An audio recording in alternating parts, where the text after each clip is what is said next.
This is the King Country Rural Roundabout, brought to you in association with Beef and Lamb New Zealand and the Trunk 88 FM, homegrown, right here in Taumarunui. And it's my pleasure to welcome Ginny Dudunsky to the show.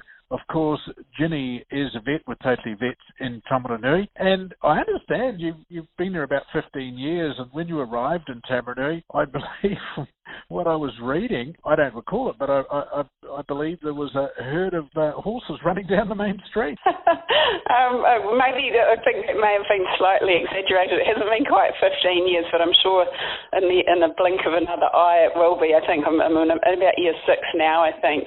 But I remember just before I shifted over there, there was an article in the Waikato Times about some dude who'd been sort of pulled over by the police for galloping his horse down the main road, and I had all these people from all over the country sending me this article saying, "Oh, you're going to the Wild West," and it's not the Wild West, but no, it's not. Yeah, no. It is. It's a great place to be, and I'd much rather be there than certainly, yeah. Tell me, no, it's a great place to be. Tell me about your role within Totally Veg. I know that you look after the stock and so forth, and so there's a name for that. I can't recall it off the top of my head. Sort of, the big farming, isn't it? It's not dealing with the little... I suppose could call we call it a production animal vet, but I also spend about half of my time doing sort of more advisory consultancy and sort of farm discussion group kind of work. So working at the sort of management end of the farm system rather than just doing the ambulatory vet work. At the moment, I know we're moving into the winter. What are the problems that you are coming up against, say, on properties as you go out and visit, farmers and stock and things like that? Give me the rundown on what happens. Yeah, at the moment, as veterinarians, we're not necessarily being called into a massive swag of problems at the moment. It's more what's going to come through the winter and into the spring on our hill country breeding farms as we start the winter on nearly all of our farms with inadequate feed and stock that have either lost significant condition already or are going to, and certainly are going to continue to do so through the winter. Our properties in general aren't ones that lend themselves to being able to buy in feed and feed it out because of the contour and the paddocks and lack of infrastructure to do that. So, in our hill country, balancing feed supply and demand on these farms is very much about destocking, which has been incredibly difficult this year with COVID-19 and also with the hold-ups in the meatworks that were actually happening prior to that. So unfortunately, it's been a perfect storm for most of our farmers, and I'm sure a lot of them will be grateful this week that the sale yards are opening again and there might be some more avenues for getting rid of stock. But that said, the whole North Island, pretty much apart from Wairoa, I think has been in drought. Yeah. So it's where do these animals go? And for many of our properties, that feed supply and demand imbalance is much, much bigger than it would be in a normal year, much, much earlier. It's pretty normal in our hill country for pasture covers, unfortunately, to get lower than we would like them to be, at the end of the winter and for stock to be a bit compromised prior to the grass growing again in spring. But this year that thing has started already and without some pretty big management decisions on the part of some of our clients, there's going to be some real cost to production come the spring in terms of reduced lambing percentages and reduced calving percentages. That's going to be quite a worry, isn't it, when this happens, because as you say, stock being held on farms and so forth, it must have an effect and slow down to some degree, if I'm reading it right. Yeah, but that's not to say that there aren't some really good things that people can't be doing at the moment.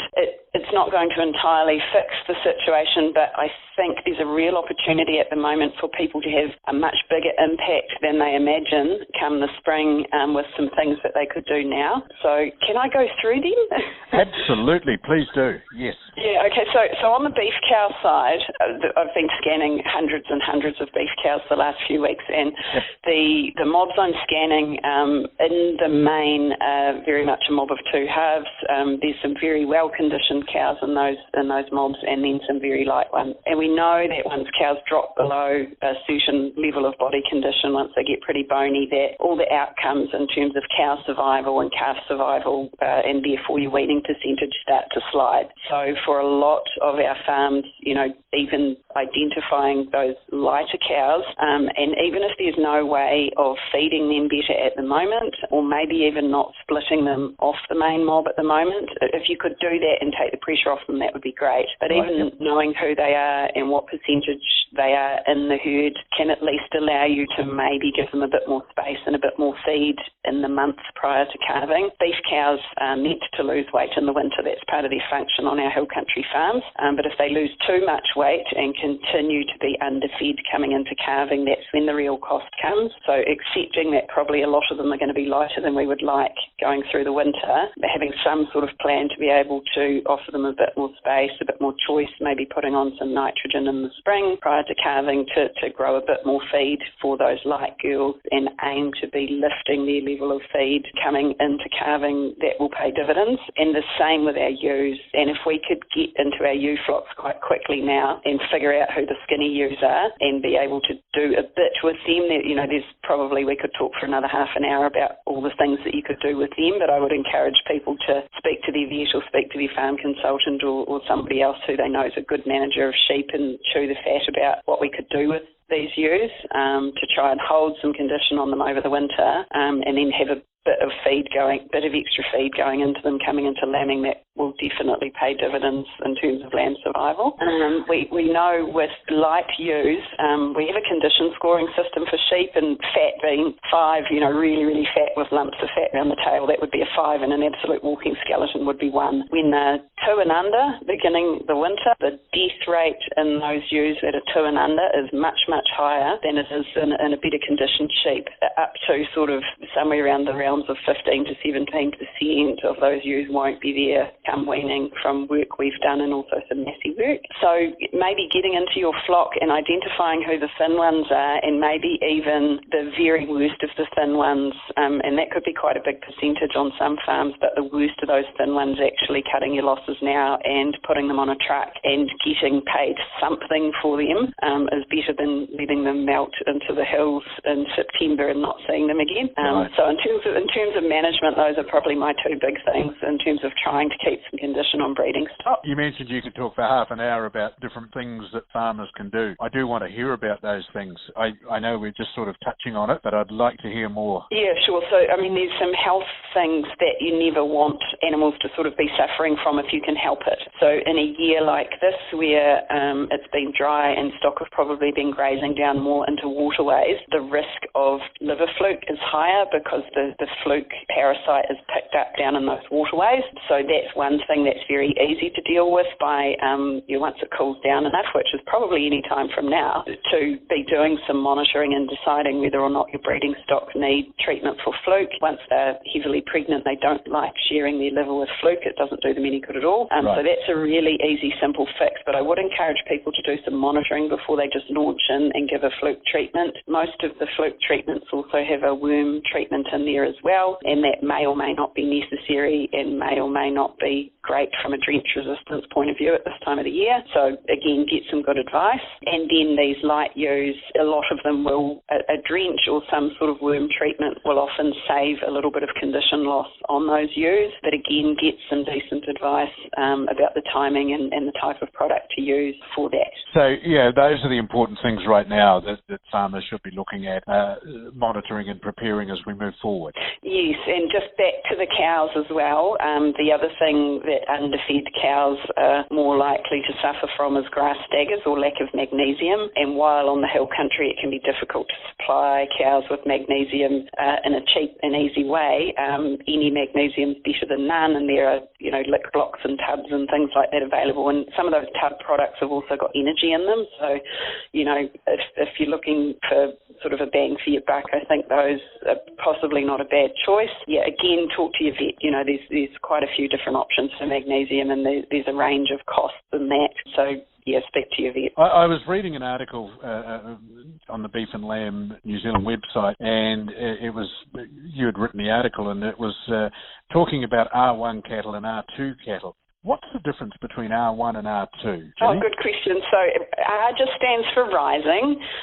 So they're rising like they're coming up to 1 year old or they're coming up to 2 years old. So R1 was born in the spring this year, and it's going to be one in September or October or whenever it was born. So that's basically a calf that hasn't long been weaned off its mum, and R2's a year older. And in general, the R1s need a bit more love in terms of animal health because they're still prone to parasites, and they might need a bit more in the way of trace elements and things like that, whereas the R2 cattle are a bit more robust. They're a bit more robust now. Obviously, they've been out a little bit longer than the other ones, as well, as you say.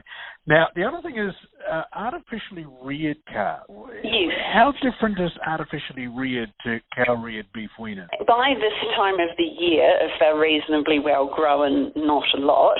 So artificially reared are the ones that were taken off a dairy farm at, say, a week of age and have been reared on a calf feeder with meal and things and then sold on potentially or been on the farm the whole time. But in general, those artificially reared ones are a little bit smaller. They've been exposed to more worm challenge and haven't had the same level of milk that a beef weaner has that's been reared on a cow. So they can be a little bit more fragile, and just partly because they tend to be smaller, less well grown, they'll have less robust immunity to parasites, and depending on how they've been fed and managed, they're more likely to maybe have some underlying trace element deficiencies or, those sorts of things. And particularly the poorer the rearing has been, the more likely they are to have that type of thing. And in a year like this where it's been dry, they've kind of had everything against them. So giving them a bit of mollycoddling in terms of continuing with regular worm control and making sure that their trace elements are up to scratch and things, that's important for them. So I guess the same rules apply as for R2 with cows and heifers, but pregnant cows, probably like young cows, as you say, a little more susceptible to the effects of parasites and so forth, and that is obviously something that farmers need to be very conscious of, don't they? Yeah, very much so. Following a drought, beef cows are usually pretty tough, and they'll run through the winter and lose a bit of weight because that's their job, and then they pop back out in the spring and pop out their calves and put weight back on and roll round again into the next season. But beef cows post-drought can sometimes come unstuck with things like worms and fluke, and particularly the young ones because they have less immunity to worms and often have been under a bit more social pressure in the herd. So they'll often be the lighter ones. With shutting your eyes and doing no monitoring, I would say most of your young beef cows this year would probably benefit from, say, an injectable worm treatment with a fluke treatment in it, just to make sure that that's not limiting to them as they go forward. Right, and that too, one of the other things is the condition is look at the hip bones and the pin bones to make sure that the bones are smooth. I found that interesting. I was reading through the article and also again with the backbone, something that I wasn't aware of for sure. Yeah, so the holy grail kind of condition score for a beef cow to still be in at calving is 5, and that's just a nice round smooth cow. She hasn't got lumps of fat anywhere, but the hip bones and pin bones aren't sticking out, and you can't necessarily see individual bones along her back. And look, there's going to be very few cows get to calving in that condition this year, but the further they slip below that condition, the more the cost comes in terms of reduced calf survival and reduced cow survival. So identifying those cows who are particularly, on some farms there is a chunk of cows that are well more than 5, and those girls can be split off and allowed to lose a bit of weight. Yeah, they can lose a fair bit of weight. A condition score on a cow is about 35 or 40 kilos, and some of those cows, if they're very fat, you can strip some weight off them now and be able to feed the other cows a little bit better, but that's very much a farm-by-farm thing, and I don't want to make sweeping recommendations about that. No, sure. As you say, it's an individual farm-by-farm, condition, and each farmer has their own standard that they work to and things like that, I suspect. Would that be right? Yeah. And in saying that, though, there's some key things around pasture cover and condition on stock that we should be trying to hit some targets. And if you've got a system that every year falls below those targets, then there's an opportunity to maybe get some help and look at doing it slightly better. But I do acknowledge that this year, through no fault of their own, a lot of our farms are going to be in the situation where these stock are below target, and making some fairly hard decisions in terms of maybe reducing ewe numbers, getting rid of that tail end of your ewes and feeding the ones that are going to be the winners better. I think that's really really going to pay some dividends. Yeah, and maybe getting some help with your feed budgeting, it could be a good investment this year. And Beef and Lamb are offering a free feed budgeting service to people who need it this year. So for goodness sake, take advantage of it. I was speaking to our regional extension manager, Maria Shanks, last week, and she said they've had no requests from Taumaranui for feed budgeting. So, you guys, you pay your levies, use them. If you want some help, it's free at the moment. So contact Maria, and if you want some help, there's help available. That's brilliant, because again, I've been reading a number of articles over the past few days and find them fascinating. Yeah, certainly for me as a townie, if you like, it's been eye-opening, because a lot of what happens on the farm we take for granted. We just don't really kind of know what goes on behind the scenes in the sense of the fact that all this work's got to be done and stock have got to be prepared, both beef and lamb. It is a massive job, isn't it? Yeah, it really is. And I think, having been in lockdown and everything, we're all in our own little insulated bubbles and maybe not talking to each other as much as we might normally be. And after a drought, when feed's short, it takes some quite big changes to make differences at the other end come spring. And so I think, getting to speak to some outside kind of expertise or another, a farmer that you respect, who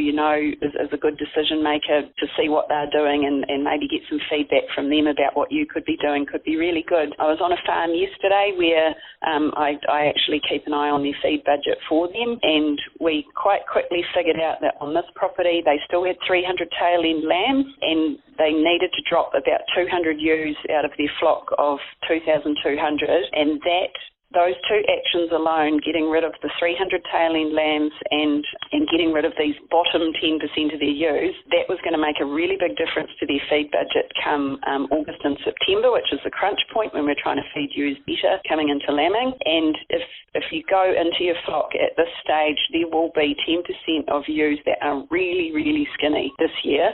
And it's a really easy decision while they're still alive. If you can get them on a truck and get whatever you can for them at the works, the outcomes in terms of more feed for those others come lambing is going to be bigger than you realise. So yeah, I'd absolutely encourage people to go through and do that exercise, put your hand on their back and find out who the really thin ones are. You don't have to be an expert at body condition scoring to find those ones where you put your fingers through the wool and all you can feel is bones, because they're there. Those are the ones you need to get rid of, because a lot of them won't be there come weaning. And I think, that's really the important thing, isn't it? As you've said, the BCS5 on a scale of 1 to 10 is around about where they should be looking. Oh, yeah, that would be great, but a lot of the cows are going to be lighter than that for sure. And for the ewes, as I say, you don't have to be an expert, but it's not hard to go through and identify those really bony ones, and I guarantee in most flocks at the moment there's probably a good 10% of them that when you put your hand on them they're literally just skin and bone, and the chances of them still being there come lambing and rearing a good lamb for you are much, much lower than the ewes that are still in good order at the moment. And that's another point. Lambing is not that far away, is it? Yeah, it'll come around really fast. And when we talk about lambing, I mean, you need to start increasing the feed level to your twin bearing or triplet bearing ewes for sort of 3 weeks prior to the start of lambing. So when we talk about lambing, we're actually talking about 3 weeks prior to lambing that they need to start being better fed. And, so if you're a late August flock, that means, we've only got sort of 2 and a bit months left before we're at that point. So things have got to happen quite quickly now to make a difference. One other thing people could be doing this year, which I think would help, is most people are going to scan their ewes for pregnancy and to pick out the twins and the singles. Something that you could be asking your scanner about this year would be to pick them into lambing groups, first cycle and second cycle. Particularly with the lack of feed that we've had over mating this year, it could be that the lambing spread in a lot of these flocks is more spread out than it would normally be, with ewes conceiving later. Being able to identify those later lambing ewes and hold them up for a bit longer and not have them eating that precious feed in August could be a really really worthwhile thing to do as well. You know, even to be able to hold them up somewhere for another couple of weeks before you paddock them out for lambing could make quite a difference to the feeding of the other ones that are going to lamb earlier. So that's something to have a think about and maybe talk to your scanner about as well. What other advice have you got for our farmers in general? Oh, look, I just think talk to each other, talk to farmers that you respect as being good operators, talk to your vet. If you use a farm consultant, talk to your farm consultant and keep a focus on your feed supply and feed demand. You know, if you're still thinking about making an extra margin on cattle that you might sell, or gosh, you know, if you've still got lambs that you haven't killed yet, just for goodness sake, balance up your budget, and it may come down to getting rid of some capital stock as well, or come as close as you can to balancing up that feed budget, and the outcomes in terms of weaning percentages in both your lambs and your calves will be much, much better for it, rather than still trying to take any short-term gains for this season. And I mean, this season's gone. We've lost it now. We've got to think ahead to next season. Right. And then on the animal health side, have a chat to your vet and just make sure that there isn't anything that you've forgotten or that you're missing that might compromise your performance in the spring. Now, a day in the life of Ginny Dudansky. I guess it sort of starts early and finishes late, does it not? Yes, every day. That's right. And I've got my kids at home, supposedly, well, gosh, they're going back to school next week, so I think we've flagged the whole schoolwork thing, but we did have a big list on the wall of stuff that we were supposed to be doing that, didn't go all that well. But they've done what they need to do. But yes, I've realised that being a vet and a mum and a teacher, I can do two of them, but not all three. But yeah, and I'm out trying to do farm calls and sit in Zoom meetings and write reports and still keep in touch with our team over at the clinic. And yeah, it's been, lockdown's been busy and tiring. It hasn't been a chance to rest as some people have, as marketed it as, that's for sure. It's 24/7, isn't it? It's not just a 9-to-5 job. And I know, some young people that are thinking, one family and they have a daughter that's at uni at the moment training to be a vet. What advice do you have for the young people that are looking at getting into the veterinary services, to getting in there, stay with it, complete it? Oh, look, absolutely. A veterinary degree will take you anywhere. If you're into farming and farm systems like I am, I mean, this is just such a great job that, you may end up doing anything. Pete Hodgson, who used to be the Minister of Health, he's a vet. One of my classmates is now a film director in Hollywood.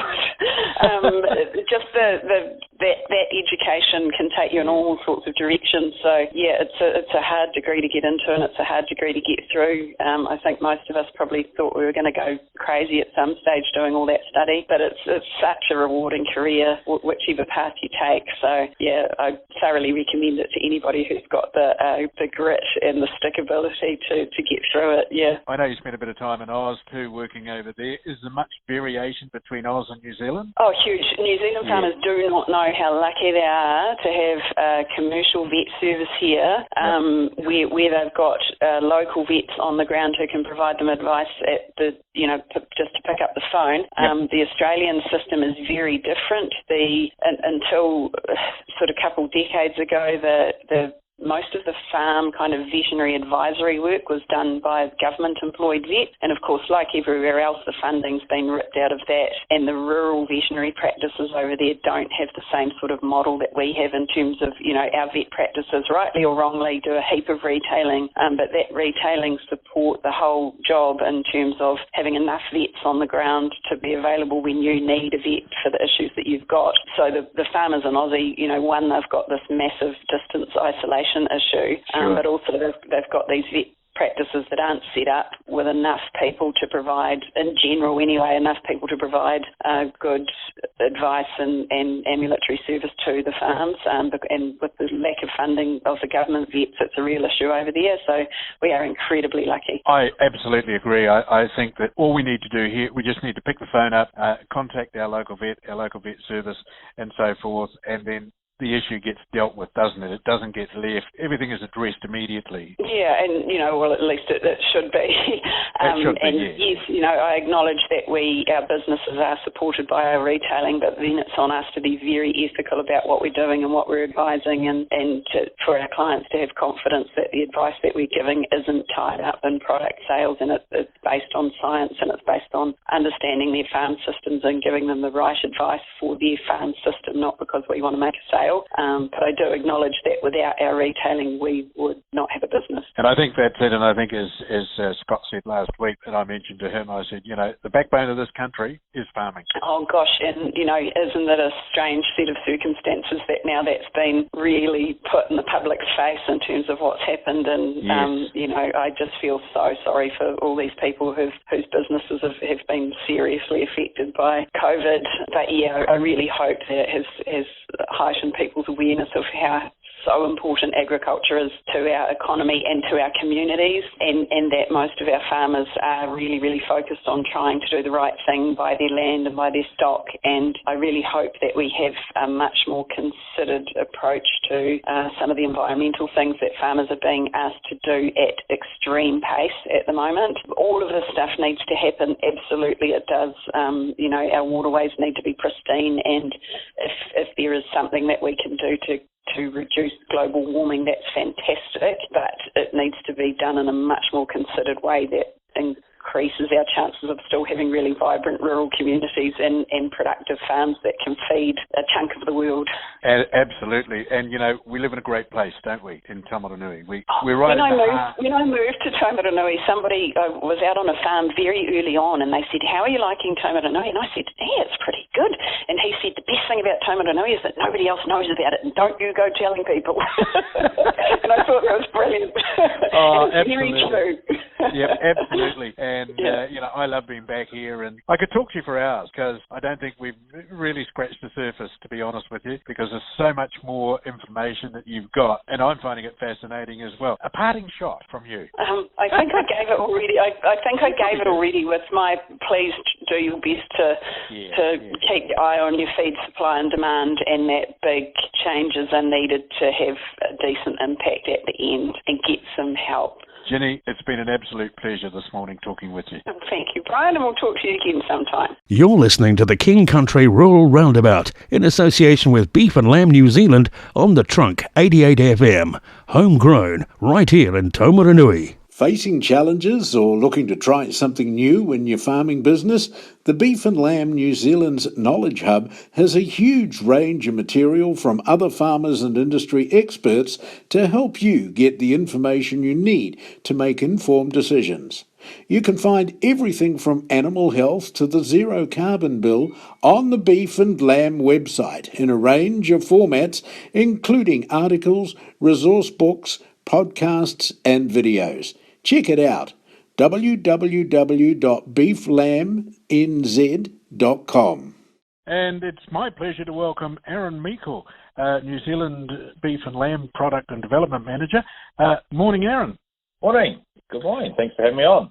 It's a pleasure. Now, you've been with Beef and Lamb New Zealand for a number of years, and I believe you started way back when it was Woolpro. Yeah, there's a few of us hardy annuals here that some of you sheep and beef farmers will know the history of the meat wallboards and the different names. But I started basically at the start of the century with before the wallboard and meat board merged, and I haven't actually left my desk technically. I've still got the exact same desk I started with from day one, but the company's changed around us a few times, and my role's changed every few years. So ended up where I am now. Right, I was reading a little bit about that.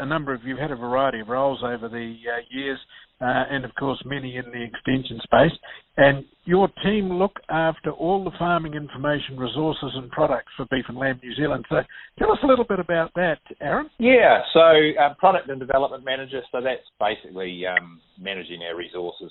Farmers will be familiar with a few of them around the fact sheets and things. As you say, I used to be out in the field with the extension team. I was an extension manager. I looked after the extension team for a while, so running field days and things, which are obviously the public face of Beef and Lamb New Zealand. But I think anybody who's been to a field day or been on our website will have seen that we have a lot of information in different forms as well. So, a lot of that's accumulated over the years. A lot of it's accumulated from farmers, so it's not just us telling farmers what to do. A lot of it's accrued wisdom and lessons learned on farm. Some of it comes out of our research projects. Some of it's a happy mix of both, which is the ideal one, where we have scientists and farmers working hand in hand. Some of it comes from other companies, some of it comes from overseas. But we have lots of information. I think people are well aware of that if they've ever had a look on our website or talked to our team. My role, and we're a pretty small team, is me and my partner in crime, my offsider, the resource coordinator, Marika Boz. We focus on how that information is packaged rather than what the information is. So whether it's animal health, pastures, stock management, farm financial, business management, that sort of thing. We're not subject matter experts in that sort of thing. Our job is to try and share the information and make it useful for farmers. So a couple of key things for us is we don't want to be giving people recipes and saying, this is how you do it, do A, B, and C, that's the way you do it our way or the highway. We've got 12,500 commercial sheep and beef farms.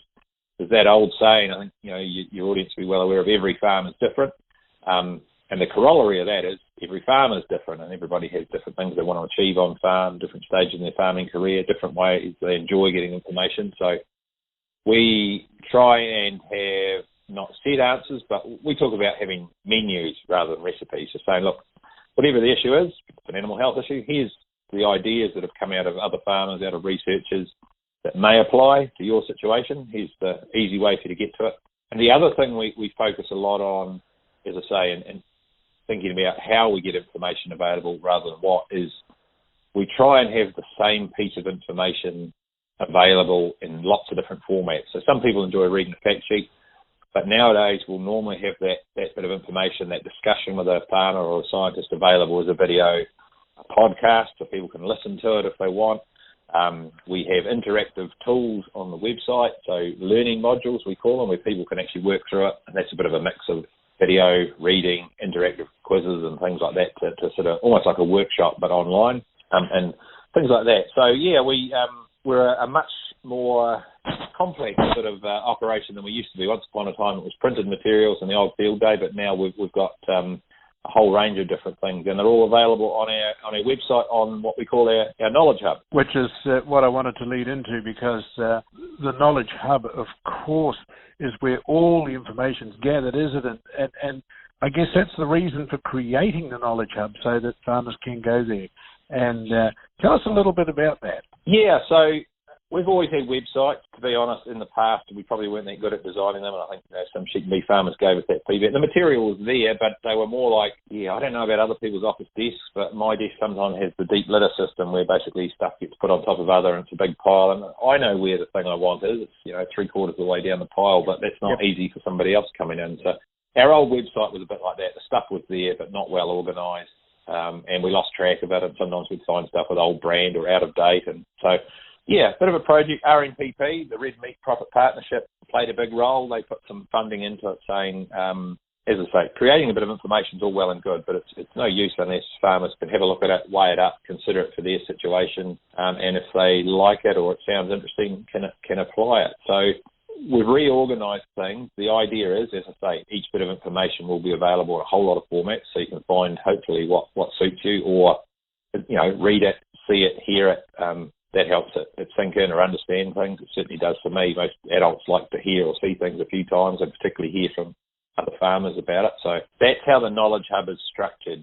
It's there for people to come to, and it's much easier to find stuff. So, I mean, the easiest way is the search engine. That'll find you things. We've improved that greatly. But the structure is a lot more obvious to follow. And what we also do on there is have a bunch of, I think the technical term is carousels, but they're just basically, we update them regularly with what we think and what we're told is current and important. So it's sitting there, you can scroll through those, and that's sort of us giving you the lead into what people are looking for at the moment, or what's topical, what's seasonal, and that sort of thing. The other thing, I guess with the Knowledge Hub, we don't expect farmers, rural professionals, trusted advisors, vets, all those sorts of people to, be spending hours in front of a computer scrolling through it. So it acts as a hub for us as well to host the information where people can easily get it. But we then go out and do, our e-diary. If people haven't signed up for that, every Friday morning, each of the 8 regions around the country does their own personalised email about what's on, what's coming up, what they think is useful, what's the latest bit of information that might be useful in your area. So, it might be facial eczema in the North Island, down south here, I don't know, tips and tricks on growing Swede, which are, once you get below the 45th parallel, become a bit more important. So it's a hub for farmers to visit, for others to visit, but it's also a hub for Beef and Land New Zealand, how we organise things so that we can then connect people with it. Through email, e-diary, I'd encourage people to sign up. But we also, are using social media more and more for those that are on Facebook or on Twitter, even Instagram. The team are starting to use a whole lot now. So it's about us not sitting and waiting for people to come to it, but us hopefully connecting people with it actively. I think the other thing too is that in the past a little bit, I think people have been a bit frightened of technology, and it's taken a while for a number of people to grasp it and to look at it and realise it is your friend. It's not a big bad ogre that's sitting in there. It's simple to use. And then more and more people, and I guess that's something that's come out in a few of these Zoom meetings, that there are people that use a computer, maybe send an email, that's about their lot. All of a sudden, they've had to sort of project themselves forward because the only way that there was contact was by some of the, or via these Zoom meetings and things like that. And I know when I was looking through the website just recently again, the simplicity of it is what impresses me. It's easy for somebody they can find their way through. As you say, you can have a pile on your desk. You know where it is, I know where it is, but the average bloke doesn't know. And this is something that's really impressed me, is the simplicity of being able to drive yourself around the site. And I think that's, total credit to you as well. Oh, that's good. That's good to hear, because that was the aim. Posting something on a website's easy, and producing a fact sheet and just throwing it on a website, that's easy. But that's no use if farmers don't find it, don't engage with it. So the last thing, just around that simplicity, is it doesn't get used a lot, but for those that are keen, you can actually set up your own dashboard. You can log in, create an account, and then if you find fact sheets or a resource book or a video, whatever the resource is that is of use to you or of interest, or you think, actually, I want to keep that for later, you can save them as favourites. So when you go back in, you don't have to search for it again. It'll be sitting there in your own personal account in the dashboard. Yeah, and that's something that is, I think, valuable, being able to create your own dashboard, save what you want to there. As you say, you don't have to go searching for it all over again. Now, something else that I believe is pretty interesting too, and I've had a look at a little bit of it, is the interactive tools that are available. And tell us a bit about the Feed Smart and the benchmarking and the pasture growth forecast. It's the same thing around, if Beef and Land New Zealand are sort of passive with some of the stuff, we chuck it up and expect people to find it. Then, people are busy in farms, and they don't know what they don't know. If they don't know, we have a fact sheet on, I'm just looking at one at the moment, on examining news others, for example, which is a really neat bit of work. We have to let people know about that. And the tools are sort of an angle on that, in that it's not us, again, saying, here's the answer, A, B, or C. They are tools where people can find their own answers. So, there's benchmarking tools. You can put your production and financial figures in and see how you compare against our database. There's as you say, the pasture growth tool, which is for free. You can get a general one for your region. So I'm in North Otago. There's a free North Otago one to say, on average, this is the pasture growth rate we expect for the coming week. That may be accurate for our location, my block, or whatever, but it's the trend over time. But you can get your own personalised ones. That does cost. Yeah, a number of tools. And obviously, you mentioned Feed Smart. So all these tools are on the website under the Interactive Tools Hub. There's a bunch there for people to play and get an answer that suits them. The one we've pushed a lot, because it's our most popular resource request, is Feed Smart. The demand for Feed Smart is just sheep and cattle feed demand figures. So people are always looking for fact sheets, resource books, saying, how much do I need to feed my sheep today, tomorrow, next week, next month? We took that and put it in a simple wee tool, feedsmart.co.nz, which is you can use on your laptop, or you can use it on your device, your smartphone, your tablet. You can actually download it and install it on your device, and it'll work offline anywhere on the farm. You don't need connection. And at the tap of a thumb, put in, mixed age ewes, the date you want the figure, the live weight they are, how fast they're growing, for pregnant ewes, what they've scanned, and it'll come out and tell you in kilograms of dry matter or megajoules of energy what they require as intake. So really, we really like that tool, and now we use it. It's accurate. We use it for all our other resources as well. So I'd encourage people to have a look. And keeping with the theme, there's a user guide, a fact sheet on how to use it, and there's 3 videos on how to use it as well. So you're not expected to work it out yourself. Now, with that, feedsmart.co.nz, the app, of course, is available through the App Store, I take it? No, you go to that web address and you save it to your homepage. So it's not a big app. It doesn't have a lot of calculations behind it. And now, one of your listeners, or your listeners no doubt will know this better than me, I think it's HTML5 or something, the programming language. It means all the calculation is embedded in the website. So when you save the website to your phone, that's why it works offline. So it means you don't have to go through an app store. We didn't have to do one for Android, one for iPhones. Brilliant. Yep. We don't have to update it. It's automatically, and it's free for anybody to use. But it'll work on your laptop, on your desk as well. You don't have to download it as an app either. Either works. Right. That's magic. Now, and of course, you mentioned you're in Otago, so here we are in the King Country, and again, they will put in their own calculations for say around Tomaranui and around the area, and it's going to give them what they require, right? Definitely. It works off, like a lot of things, it'll work off sort of standard benchmarks, but you can adjust the topography with your hill, steep, flat, easy rolling, whatever. You can adjust your pasture quality if you're lush green feed in spring or a bit dry and burnt off in late summer with a lot of dead material.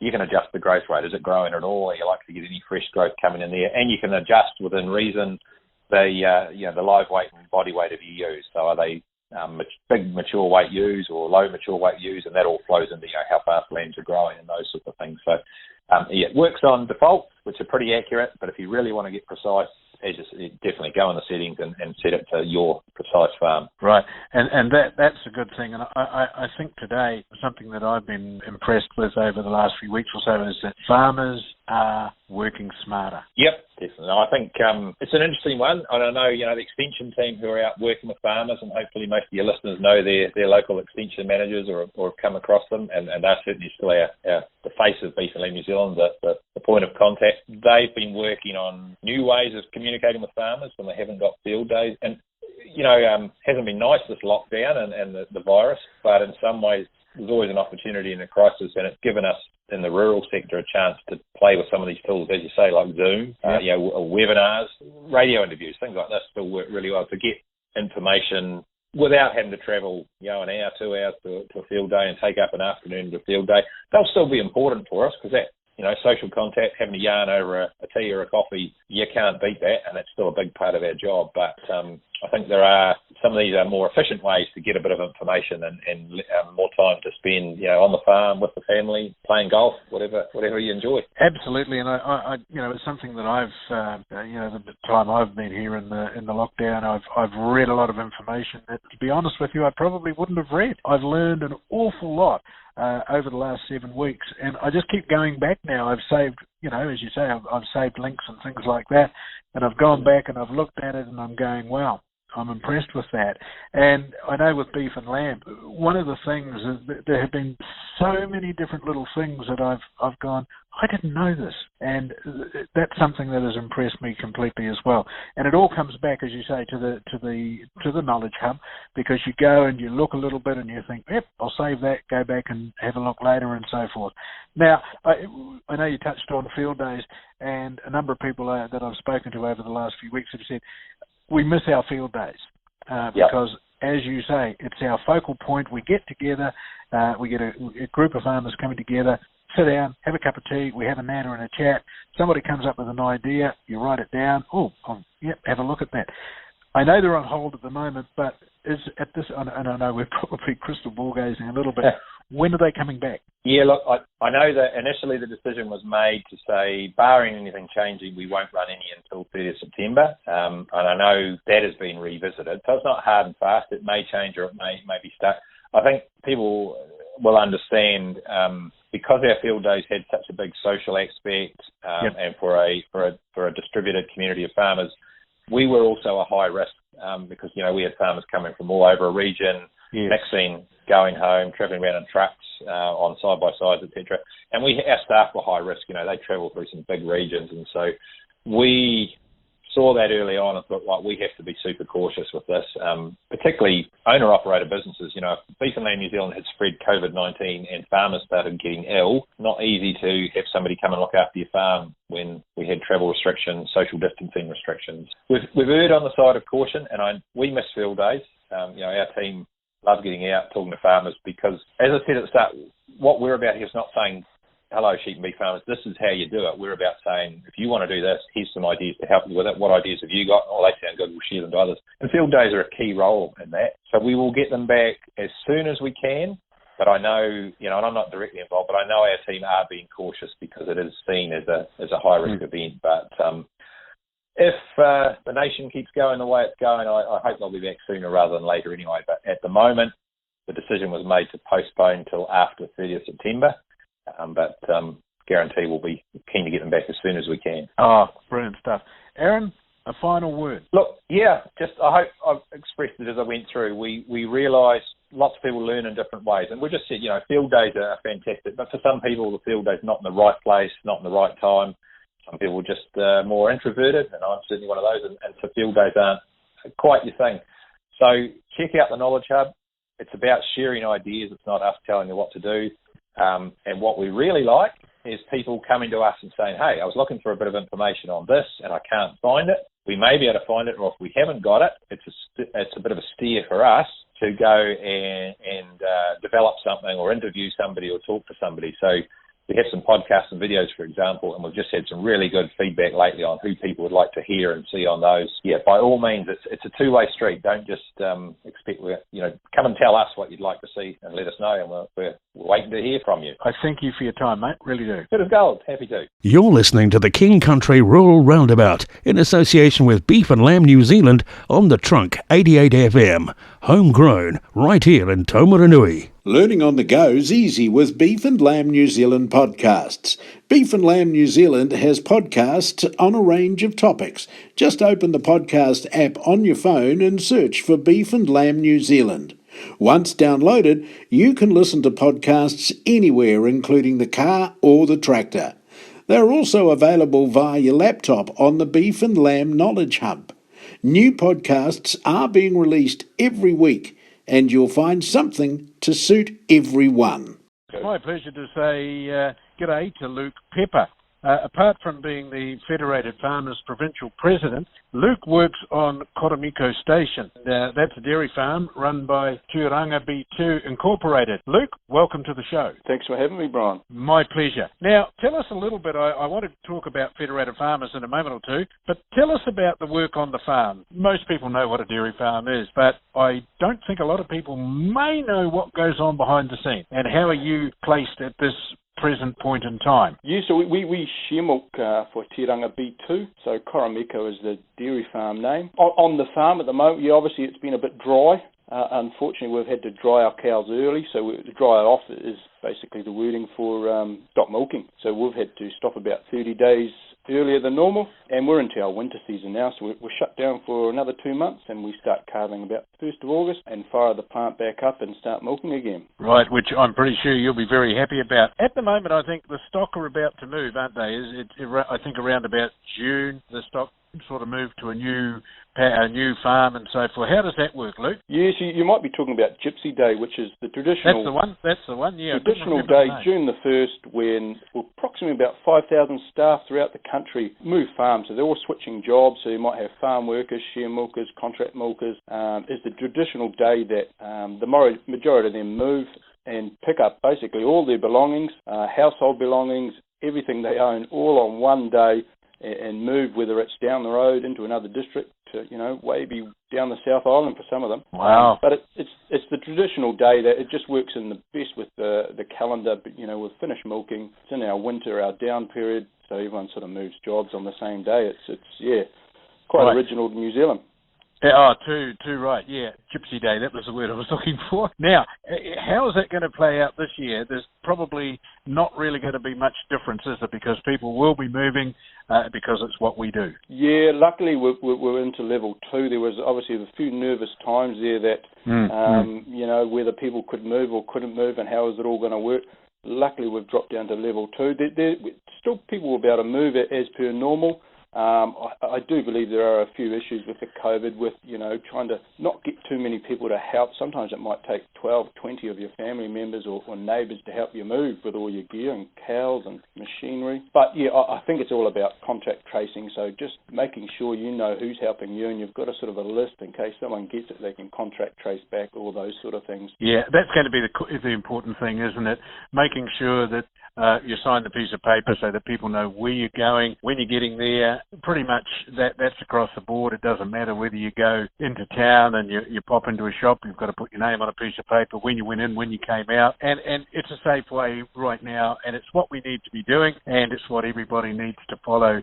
And this, of course, is going to be huge for the dairy industry, as it always is. And what about you? Are you moving or are you staying put? No, I'm lucky. We've been on Koromiko there for 12 years, so we'll be staying on. It's a great job, that farm. So no, we ourselves won't be moving. We've moved, my wife and I, Shannon, have moved, maybe 10 or 12 times over our dairy farming career. So in the early part of our career, you would move every 1 to 2 years. So yes, you accumulate quite a bit of a gear, and then you pretty much rue it because you have to move it all again in 12 to 24 months. But no, things happen. What fascinates me is that you're not only moving your whole household and kids and family, all of your machinery's got to go, and of course your herd's got to go. That must be a pretty logistical nightmare for some people. Oh, absolutely. It can take a lot of planning.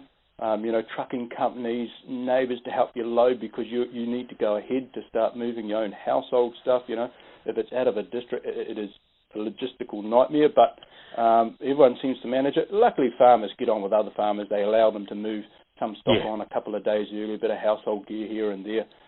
Everyone understands what it's all about, so everyone sort of helps each other out, so it works out well. It's iconic in New Zealand, isn't it, Gypsy Day? And it has been for many, many years. It's something I sort of guess a lot of townies don't really know what goes on and what that process is and the logistics that are involved. And I mean, that fascinates me. And I've sort of seen it happen a few times, and I've gone, oh, okay, yeah, righto, I know what's going on here. Yeah, but quite often you'll be driving through town or out of the district, and you'll be following a cocky with a trailer load of, look like sometimes junk and everything's jumbled on, and you think, geez, and then you see another thing, something's happening here, and click, Gypsy Day. Yeah, and that's it, and it's as I say, it's iconic to New Zealand and to dairy farms. But some people may go from the north, top of the north, down to the bottom of the south. I mean, that's a huge move. Oh, absolutely, yeah, yep. It's a long move, and like I said, you just got to be organised. Plan ahead is the biggest concern. You are the Federated Farmers Provincial President for the Ruapehu Federated Farmers Group, right? That's correct. What's happening there, Luke? And bring us up to speed there, if you don't mind. Well, as of last night, we had our AGM via Zoom. Last night, so Thursday night. So we all got re-elected, so I'm back as president. We have Nick Street as Meat and Wool Chair and Gail Gray as our Dairy Chair. So everyone's back on board, rearing to go for another year. On the feed side of it, obviously with COVID, it has has changed a lot of things. So there was obviously a lot of policy work done in the last 6 to 8 months that government have put out, whether it's the essential fresh water, the zero carbon bill, the national policy statement on Indigenous biodiversity. All those statements are out there, all those policies are being made, they're all on the back burner. So we're sort of hanging in no man's land at the moment on government as to, where they're going to go with this and whether they'll still go ahead with a lot of it and what the rules will be now that COVID's sort of come to play and whether the funding will be there for it. Scott Gower sort of mentioned that, the policy, everybody, especially say people in the media, they get a little 4-page glossy and think, okay, that's it. They don't know about the hundreds of pages that actually make up that policy. And I guess it's something that you as president and your team have to wade through, have to go through each piece bit by bit and single it out. I would imagine that's how it pretty much plays out for you. Pretty much. Big, chunky, I think maybe the essential fresh water was 252 pages, something like that. Look, to be honest, I didn't read it all. It sort of make you sleep at night, some of that, but that's where sort of Feds comes into their own with the policy work. Right. Policy people in Wellington would sift through that and like they say, the devil's always in the detail. Yep. They'll find all those curious little details and bring them out and just make sure it's going to work for farming, make sure it's still going to be viable for us to farm under those conditions, and that's the beauty of Feds and the brilliant work that they do. The Ruapehu district encompasses what area, Luke? We go from basically the bottom of the Hiwis to just north of Owakuni. Wow. So, and then sort of out the western axis, and then out to Ohura, and just halfway out the Forgotten Highway. So, yeah, it's quite a large sort of area. With a lot That of is a big area, yeah. What are some of the issues that you've seen arising, or that you've seen that are still perhaps on the board, the problems, or not so much the problems, but the concerns and the priorities for you? Easily is obviously with the Labor government. They've put out a lot of policy over the last the last 18 months. They have, and it's all the regulations that worries farmers at night as to whether they'll still be able to farm and how viable their business is going to be and what it's going to look like. Farmers still want to do a lot of this work, and they agree with a lot of the work, with the fencing, the fresh water. They want to see that work done as much as anybody, but it has to be done in a way that's still going to make farming viable and achievable. And you want to have something to get up for in the morning, and a lot still want that work to happen, but it has to be in a way that we still would be able to farm and make $1 and be happy about doing it. Maybe this is hypothetical, but is a bit of legislation that's there, say, and one or two people are sort of going, well, I don't know about this, I'm not very happy about this. Do they have the right at that point to bring it to a Fed farmers meeting and say, well, I don't know about you, but I'm not very happy about this? And does that sort of bring on healthy debate? Oh, absolutely. That's a part of being part of the membership, is bringing it to your local chairs, who can then, we have a good chain of command that we can push it up the national and make it and highlight it and bring it to everyone's attention. But that's the beauty of Fed farmers is, putting yourself out there, getting it to locally and spreading the word and finding some solutions to part of these problems, and so everyone can be happy. During the lockdown, and of course, we've sort of moved on from, we're in level 2 now, and things are getting a little easier. I don't say they're easy, but, I think people have got to kind of still adhere to the rules and so forth. What are the things that you guys are doing to make the transition as smooth as possible for everybody? Yeah, well, like earlier on, when COVID first came out, Fed farmers put out a lot of information about what farmers couldn't do. Obviously, we were named an essential service, so that certainly helped. But yeah, a lot of guidelines really on what you couldn't do, make the job easier for everyone and for farmers themselves. A lot were unsure of what they could they leave the farm, could they go get essential supplies, all those sort of things. So Feds was really about getting the information out there quickly, and so everyone knew what was happening and keep the communication going between farmers. Yeah, and that's something that they continue to do day by day. They don't just, we'll deal with this one. It's ongoing, isn't it? The whole Fed, the whole process is not something that just sort of happens, starts again. It's a continual feeding of information out to you, to your guys, and that gets passed on and passed down to those, and you look at it, disseminate it, have a look through it, and say, yep, we can make this work. Yeah, that's right, and that's the beauty of Feds, is getting the information out there so everyone can get it quick. If a topic comes up, like the budget yesterday, today all the information's filtering down to farmers. So everyone knows what they're entitled to and have all that information in front of them. Now, I guess for you, I'm going to mention this, but you're probably going to tell me now it doesn't happen. You get a bit of a sleep in for the next, 3 or 4 weeks? Yeah, I knew you'd do that. Yes, there is a bit of that. That's probably the best part of winter, is those sleep in the morning instead of the 4:30 starts. Probably. To be fair, it takes you about a month to change your body clock around, and by the time you're sort of done that, it's time to get up again. You're back into it. Yeah, but I certainly love those sleep-ins on those cold, frosty mornings. Yeah. That's the best part of winter for a dairy farmer, that's for real. If you can leave us with one bit of advice, Luke, what would it be? With the way we are with COVID and everything, the best thing I can tell anyone is just to plan. At the moment we've been through a dry spell. That was all about planning ahead. COVID has added an extra dimension and a lot of blurred lines with that. So it's really about planning, getting some budgets out there so you know what you can do for, and there's a lot of stress and worry out there, and the best thing I can tell farmers to do is just to plan ahead, plan for all those uncertain things. Talk to your accountants, talk to your bankers, talk to your rural consultants. Get as much information as you can going into winter. For there's so much uncertainty in the markets and everything nowadays. Nothing's a given. Just plan. Luke, it's been an absolute pleasure talking with you, and I do thank you for making the time available to talk to us. Thanks very much, Brian. I enjoyed it.